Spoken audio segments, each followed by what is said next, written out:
हमके सैंडल मंगा दहाई हील के, बुझा बात हमरे दिल के ना। पिया सैंडल मंगा दहाई हील के, बुझा बात हमरे दिल के ना। जब से सैंडल ना मंगईबा तब से रोपनी ना करवैबो।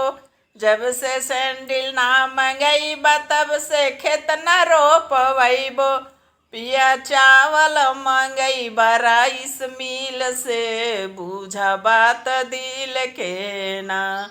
पिया सैंडल मंगावा हाई हील के, बुझा बात हमरे दिल के ना। जब से सैंडल ना मंगईबा तब से काम एक नाही करबो। पिया खनवा बनवई है अपने बहिन से, बुझा बात हमरे दिल के ना। पिया खनवा बनवई बा अपने बहिन से, बुझा बात हमरे दिल के ना। हमके सैंडल मंगावा हाई हील के, बुझा बात दिल के ना।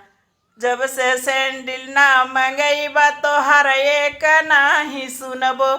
पियाई के रोईबा हमरे अगवा गिर के, बुझा बात दिल के ना।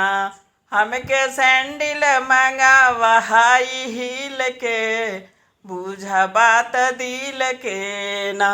हमके सैंडल मंगावा हाई हील के, बुझा बात दिल के ना।